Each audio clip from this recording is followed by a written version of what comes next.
Is Lamar Jackson the MVP frontrunner through 3 weeks of the 2022 NFL season? We talk about that. The Green Bay Packers, one of the Tampa Bay Buccaneers, also the first place Jacksonville Jaguars coming up next on this edition of Locked On NFL. You are Locked On NFL, your daily NFL podcast. Part of the Locked On Podcast Network, your team every day.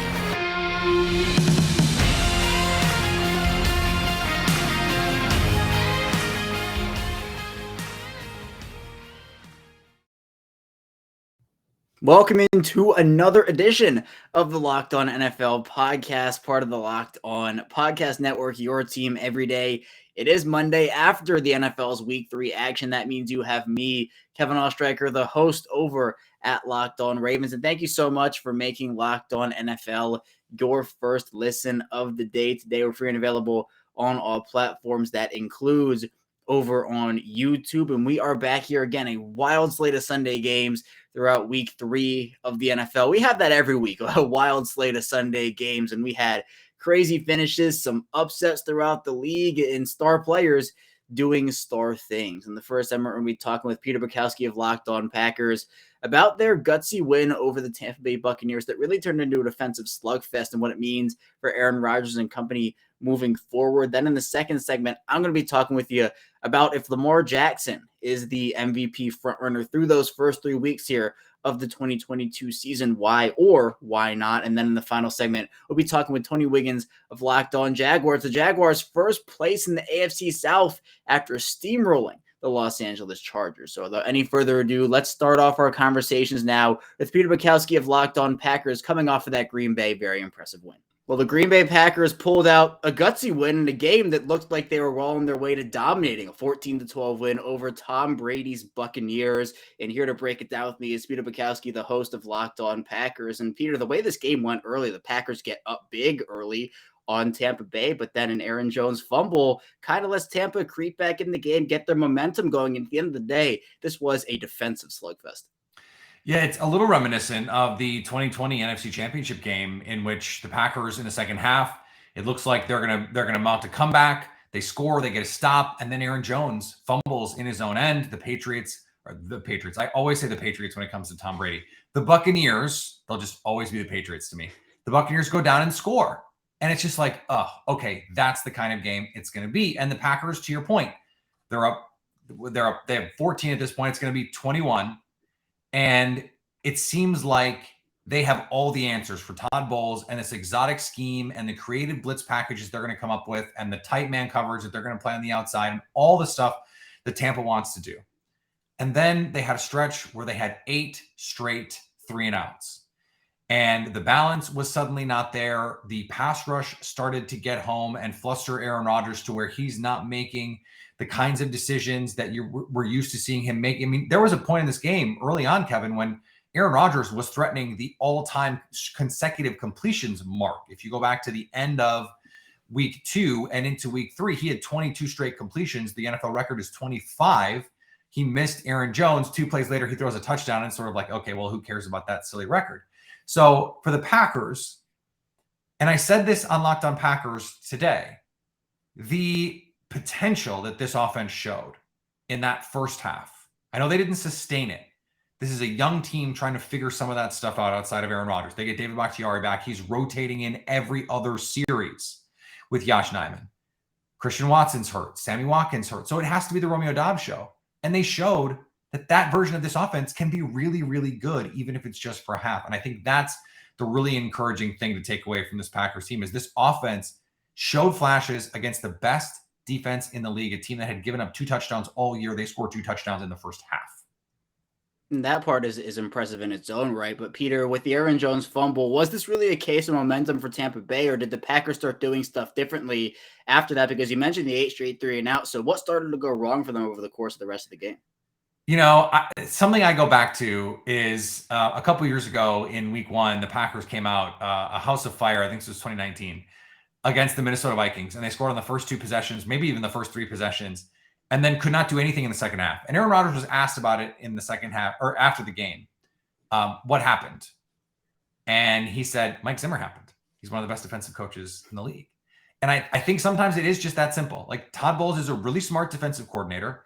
They started to game up the Packers offensive line in a different kind of way. They started to put 3 bigger bodies on one side and create one-on-one matchups. Both of these teams went to these penny fronts where you have 5 linemen, like true get after the quarterback pass rushers to try and game up one-on-ones. This is something the Rams did to the Bengals in the Super Bowl this past season. And it started to work. And it also worked in the run game. They were able to stop the run, where early in the game, the Packers were able to stay more balanced. And all of a sudden, rather than every possession, the Packers are turning first and second down into another first down, which is something that they're as good as any team in the league at doing this season, despite some of the issues that they've had, is they're getting to third downs and they're having to convert. And they converted, I think, their first 5 third downs and then couldn't convert one for what's felt like, an hour and a half of real time. They just could not even get into third and manageable, 3rd and 3, 3rd and 5, 3rd and 6, 3rd and 4. It didn't matter. They just didn't have the ball winner. And that's where I think you start to feel the loss of Davante Adams, where those are auto conversions. And they even had to play 4th and 4, where it's like, okay, well, if they have Davante Adams in plus territory, they're going for this. They have Aaron Rodgers. They have Davante Adams. They're going to go for this. But they punted. And that is where you start to see the difference in this offense year over year. And I think that's something that they're going to have to figure out moving forward, because when teams make adjustments, they need to have a counterpunch. And in this game, they didn't. Yeah, and they're lost in the whole, Tampa's defense got a lot better throughout the game. I mean, the Packers' defense was good throughout the entire contest. I mean, limiting a team that has Tom Brady on it to 12 total points, having 6 of those scored in the final seconds of the game, that's a really impressive stat to have. And I know Tampa's wide receiver situation was a bit wild throughout the course of this week with no Mike Evans and guys rotating in and out. But how was Green Bay, Peter, able to stifle Tom Brady in this offense throughout the entire game? Yeah, and you mentioned 6 points until the end of the game, and it's in a way even better than that, because the Buccaneers finished with 285 total yards. 89 of those yards came on the final drive. So think about that. They had fewer than 200 yards. I had to do some quick math there.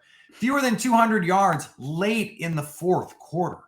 I mean, that is incredible against, I don't care who's playing receiver. Kevin, you and I can play receiver for Tom Brady, and you would expect with Byron Leftwich and Leonard Fournette and the other guys that are out there, these are NFL players, that they're able to muster more offense than that, and they weren't. And for the Packers, this is a really encouraging sign, because what happened in week 1?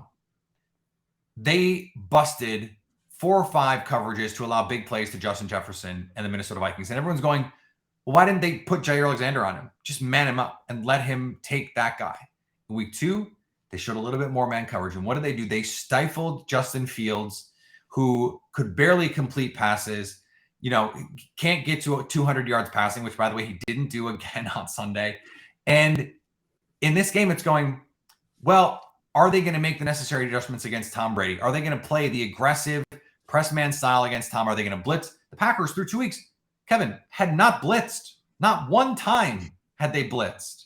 They had brought 5-man pressures, but they hadn't blitzed. In this game, they've got exotic 6 and 7-man pressures. They're showing double mug A-gap looks with Devondre Campbell and Quay Walker. And then it's just win. Kenny Clark winning against a rookie left guard. It's Rashawn Gary winning against a 3rd-string left tackle. It's Jerron Reed collapsing the pocket. And then it's Quay Walker punching the ball out to create a fumble. They created 2 turnovers in this game. So defensively, this is as talented a defense as we have in the league. And they did it all. Jair Alexander went out after the first series with a groin injury that we don't think is serious. Jair said after the game he feels good, but you have to get Keyshawn Nixon in there, who was not even on this team last year. He was in Las Vegas with Rich Bisaccia. We all assumed he was brought in to be a special teams player, and he comes out and he plays really good defensively, plays really good in coverage, and is making every special teams play, pin the ball inside the 1-yard line, in addition to filling in a really meaningful way. So kind of a coming out party for Keyshawn Nixon as well. This team, if Jair Alexander can get healthy, they can play nickel, they can play dime, they can play base. This defense is starting to show the form we thought they could have coming into this season. Yeah, and speaking of coming out parties, I think Green Bay's been throwing a coming out party for the past couple of months with Romeo Dobbs, someone who is a mid-round rookie, has easily become one of Aaron Rodgers' favorite targets. Now, you mentioned kind of the wide receiver injuries the team has went through, obviously trading away Devontae Adams in the offseason as well. But this rookie, I mean, 8 receptions, 73 yards, and a score, stepped up big time. What have you seen from him so far? He's leading the team in targets. And for a rookie receiver, that's unheard of in the Aaron Rodgers era. And not only did he get 8 catches in this game, he caught all 8 of his targets. You need to be reliable for Aaron Rodgers to want to throw you the ball. Christian Watson in week 1, 75-yard walk-in touchdown. If he catches it, he doesn't get a target again until the fourth quarter. Romeo Dobbs proved to be reliable, so he continued to got the ball. They come out in the second half. And, Tampa's got a little bit of momentum, it seems like. And they run 2 straight plays to Romeo Dobbs, creating opportunities for him. And I think that is meaningful in the grand scheme of this offense for the Green Bay Packers. And he was 1 reception short of the team record for rookies. And this is a guy who Aaron Rodgers said the standard for Romeo Dobbs is different than other rookie receivers, and who compared his practices, his training camps in his spring to the best receivers that he's played with: Devontae Adams, Jordy Nelson, Greg Jennings, and Randall Cobb. Like, that is the kind of expectations they have for this kid.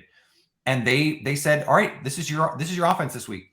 And guess what? In the first half, at least, it worked. It looked really good.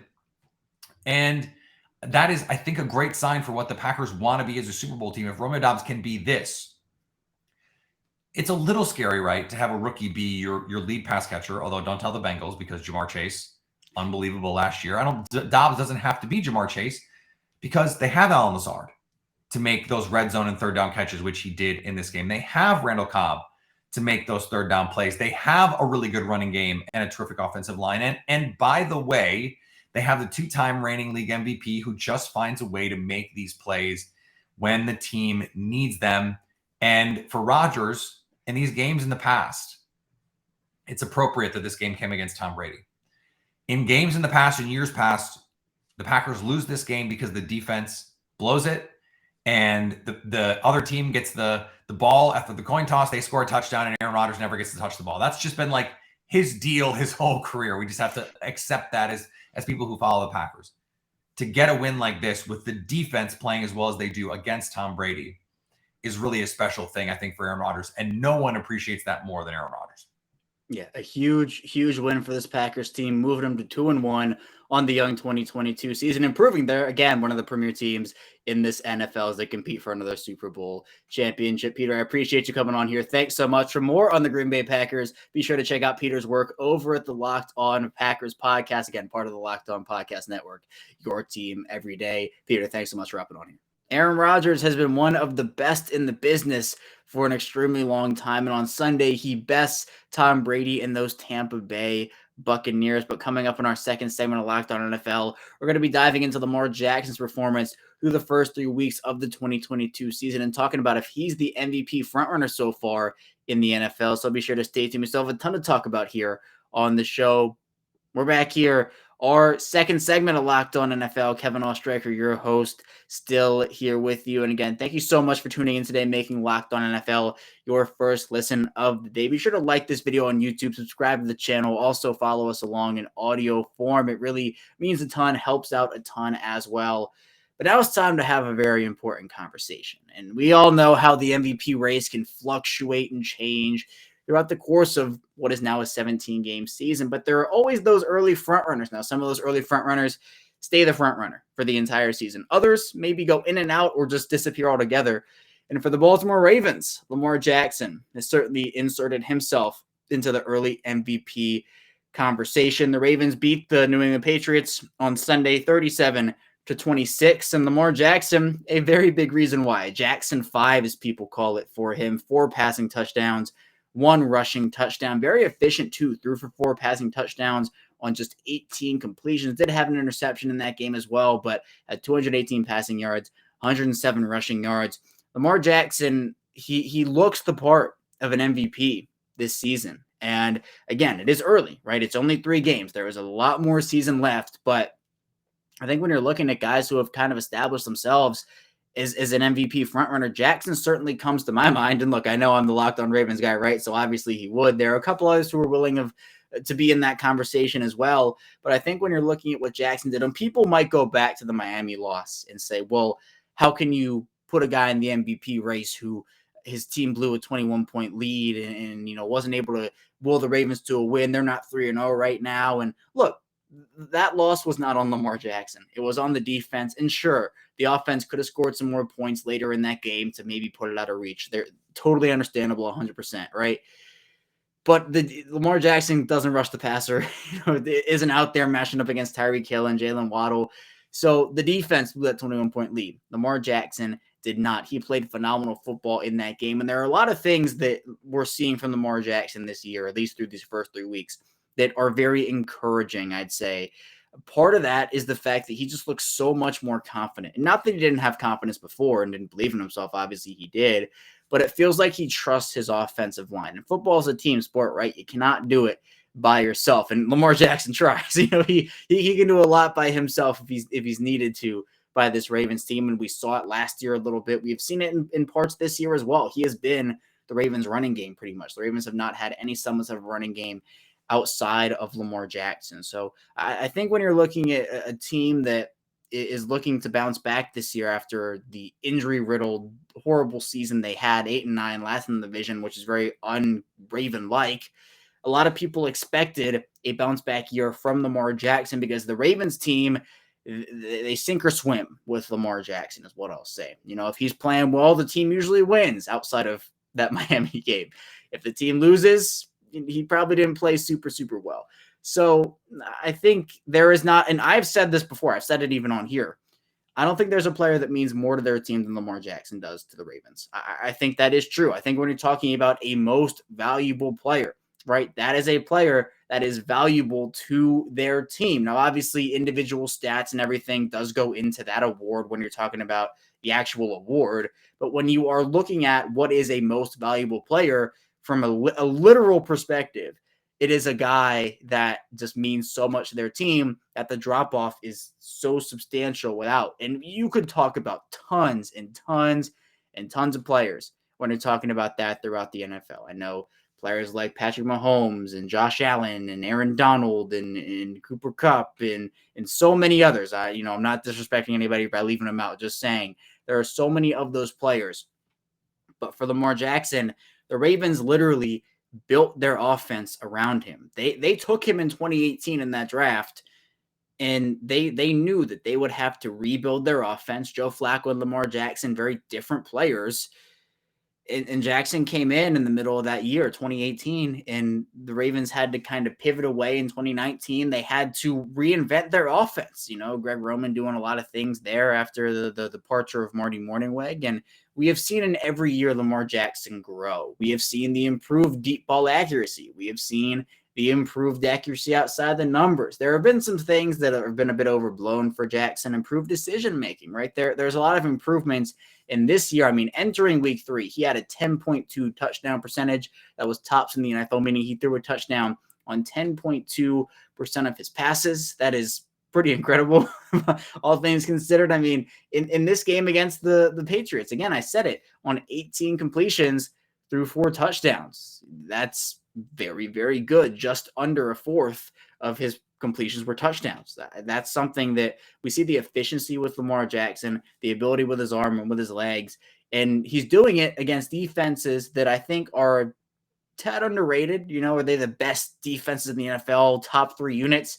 Maybe not, but look, Miami has players in their secondary. The Patriots have players on their defense, and I know that the Jets are a bit underrated in some aspects as well. I'm not crowning the Jets as like a top 10 defense or anything, but again, you have to play the opponents that are in front of you. Lamar Jackson has done phenomenal so far, and we're seeing that poise and that confidence, which is so great from him. The zip on the footballs, it's looking so crisp and so clean from him. I've been very, very impressed with Lamar Jackson. And I know a lot of people have talked about his contract situation, and I know they've kind of tabled those talks for now, so I'm not going to talk about it too much. But I do think this is a player that is done. You're talking about his first 3 weeks. The price of Lamar Jackson was never going to go down.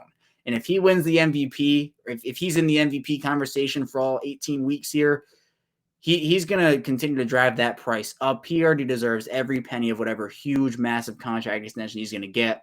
So far over the course of these first 3 weeks, the price of that extension has only gone up. So Jackson has been, I think, in the MVP front runner so far through 3 weeks. I don't really think there is a player that could top him so far.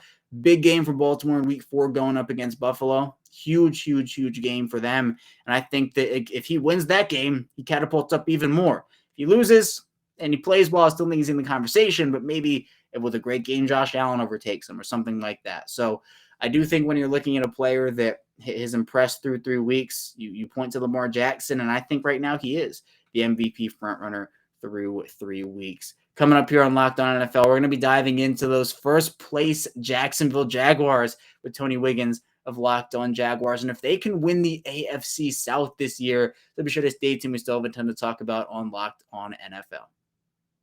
We're back here with our final segment of Locked On NFL. Kevin Oestreicher, your host, still here with you. And thank you so much for making us your first listen of the day here. Be sure to subscribe on YouTube, follow along in audio form, and make your second listen the Peacock and Williamson NFL show. Brian Peacock and former NFL scout Matt Williams will give you the expert NFL analysis in less than 30 minutes. It's free and available wherever you get your podcast. But now we're going to be talking with Tony Wiggins of Locked On Jaguars. Jacksonville absolutely steamrolling the Los Angeles Chargers in week 3. We're going to talk with him about Trevor Lawrence, Doug Peterson, and more. And we talk about if the Jacksonville Jaguars can also win the AFC South in 2022. Well, the Jacksonville Jaguars have gotten off to quite the start here in 2022, including a week 3 domination of the Los Angeles Chargers, 38-10. Here to break it all down with me is Tony Wiggins, the host of Locked On Jaguars. Tony, how you doing after a game like that where you just got domination from quarter 1 to quarter 4? Doing good. I'm not shocked and not surprised, not as shocked and surprised as other people are, because I sort of saw this stuff coming with this team. I did not expect them to dominate the game the way that they did. I picked them to win 31-30, but so much for crawling before you walk. They went from crawling to running and were extremely dominant. And one of the things that I've said is there's a blueprint on how this team has to be, and they did it to a T. I thought they did it last week, but they really did it today. And blew the Chargers out, blew them out of the water. They used their physicality on defense. They got the Chargers off the field on third down, and the Jaguars were able to run the ball when they wanted to and had to, and they came out victorious. Yeah, and so let's talk a bit about that defense, because you have 10 points given up. I mean, Justin Herbert comes into the week with a rib issue. He's able to play in the game, but wasn't really effective throughout. How are they able to kind of stifle him? Because 25 of 45 for 297, 1 touchdown, 1 interception, that's not Justin Herbert-esque. Yeah, well, I'm not going to let him off the hook with that, because I've seen Justin Herbert have games like that in consecutive weeks. He did it against Baltimore last year, 17 out of 39, and then he did it the very next week against the Patriots. And this team is sort of constructed like those Baltimore and Patriots teams, where they're really, really big in their front seven, and they have big corners, so they keep things in front of them. They are going to have success against teams where the quarterback is a statue and where he does not run. I know he normally moves around a little bit, so yeah, I'm not gonna peacock and totally not Brian Peacock. I mean peacock like a real bird, and sit here and flex my muscles. But I'm also, it's the NFL. People have banged up ribs all the time. I'm not going to let Justin Herbert off the hook, because the Jaguars forced him to play poorly, and because they also forced Austin Eckler to play poorly. You didn't hear Khalil Mack. You didn't hear Asante Samuel. All of these great players that they have, other than Mike Williams making 1 catch, you didn't hear him either. So this is about what the Jaguars forced, and this wasn't an off day by Justin Herbert. This is done by that team. And speaking of quarterbacks, Trevor Lawrence here, 28 of 39, 262, 3 touchdowns. He's been on fire. In this game, he was on fire. He had 10 connections with Zay Jones, Christian Kirk, another 6 receptions. Both those guys scored touchdowns. What did you see out of him in this game? He's an extension of the coach. Doug Peterson is in his bag, and he has a very, probably the most talented quarterback he's had, on his own as a head coach. And he's able to do all of the Doug Peterson things that Doug Peterson wants to do. If you can score 40 in the Super Bowl against Belichick with Nick Foles, when you get a super talented guy like Trevor, and their demeanor, it matches up so well. And I've said that one of the things that the Jaguars that was going to tell they're going to be super successful is the quarterback coach combination, and we've seen it. It's almost Big Ben, and it's very similar to Big Ben and Tomlin. That the way that those two were connected and the way that they sort of jived with each other. I think it's the same thing. I think Doug exudes confidence, and Trevor, he didn't get down on himself. He didn't have to use a whole week to have a better performance. He corrected in game because he started out overthrowing people today. He fixed it and corrected it, and Doug schemed him into calming down. And I think that that's the thing that bodes well for this team in the future is you have those two together in their bag, and it's just an amazing chemistry that they have. Yeah, and Tony, I want to talk a bit about the running back split here early on because we have seen throughout the course of the season, Jacksonville somewhat split early on, 17 carries for James Robinson. He had 100 yards, including that 50-yard touchdown. Travis Etienne, 13 for 45. Is that what you were expecting early on here for Jacksonville? Yeah, they are the yin and the yang. I was hopeful for it because they both came off of seasoning and injuries last year. Liz Frank for Etienne and a torn Achilles for James Robinson. So you're kind of weary that you're coming into the year with two guys who at the end of last year were both injured. Etienne missed the whole season. So, that often, you think about it and you're like, that's a lot to be worrying about. But they're ready to go. You saw it in training camp. And what you're seeing from them is what we've seen in camp. And you're seeing the improvement of Etienne where he's more patient, where he a young running back kind of sometimes runs up the back of his blocking help or outruns his. No, he's slowing down and he's weaving and bobbing through traffic, and he's also getting tough runs up the middle. James Robinson is James Robinson. Vision. I can't tell you why he's good other than to just say give him the ball, and he just makes little things, little subtle moves, and he just shows up, and he's James Robinson. So really, really proud of both of those cats. They have a very good chemistry. Doug Peterson, once again, knows how to get them the ball in certain areas with the screen game and throwing the ball to them in the flats. And they just want to move the sticks until they can get big plays. So all of us working hand in hand. And the thing is, man, is their demeanor is this. We knew we were going to win this game. You could just see it in them. And that goes a long way. That's not something that you can pretend. That's real. When everybody's surprised except them. And it might be because they're so young. They're like a 6-year-old that wants to get on the wildest roller coaster that you can see, but then you find a 30-year-old who's scared of the roller coaster because he knows the danger, but this little kid doesn't know. And that's what they are right now. And I think they're learning who they are and they're getting an identity, and it's going to help them. Now, when you talk about the wide receivers, a lot was made about Jacksonville's acquisitions in the offseason of Zay Jones and Christian Kirk. I mentioned Zay Jones, 10 receptions, 85 and a score. Christian, 6 for 72 and a score himself. What did you see from those two guys, and what have you seen from over the course of the year so far? What you saw from Zay Jones today is what I reported on in camp, and that he was having he had the best training camp of any wide receiver I had seen here in a long, long time. And by him and I was shocked when they signed him. I was like, that's too much money. But then I saw him in camp, and it changed my mind a little bit. And today was his breakout game, and you saw the rapport that he has with Trevor. Christian Kirk is still just Christian Kirk, man. All he does is go out and catch passes. That's it. He catches balls. He runs well after the catch. He's built like a running back, so when he catches the ball, he's not an easy guy to break. He breaks tackles, and he makes guys miss. And it's a unit that, while you can't really say that one of them's an all-pro, they're professional pass catchers. They're pros, and that's what it is. So the rapport you see Trevor have with them, he's had that ever since training camp, and it's no surprise to me. Yeah, they've established a nice little bunch of weapons over there in Jacksonville. And again, while you mentioned maybe not the big names or anything they have produced so far this season. But Tony, when you look at the AFC South, you have Jacksonville in the lead in that division right now through 3 weeks. Tennessee picks up a win. Indianapolis picks up a win, but they haven't looked spectacular. The Texans also 0-1. I mean, where's Jacksonville to you in this AFC South race? Do you think down the line here we could still see Jacksonville competing for this AFC South crown? I picked them to win the division, and I did it before the year started. They have the best quarterback in the division, and they have the best coach in the division. I'm not surprised. Everybody else is, but I know it seems like I'm being cocky. I'm telling the dead truth. I got the receipts for it. I am not shocked. They're going to win this division, hands down. I'll look at their schedule right now with 14 games to go. They're going to be favored in at least 10 of those games. Mark it.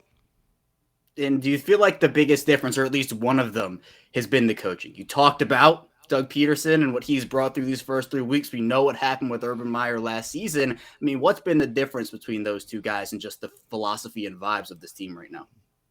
The difference between them is a dozen roses and the bottom of a dumpster. That's what it is. They are nothing alike. And the only reservation that I had was whether or not Doug could really get his off. And what I mean by that is drop his stones, if you will, is because this team had been through a lot mentally and emotionally. And just for instance, James Robinson played in this stadium last year and was benched playing the Chargers on the road by Urban Meyer. And then Urban denied that he did it, and everybody heard him on the headset twice tell them not to put him back in the game.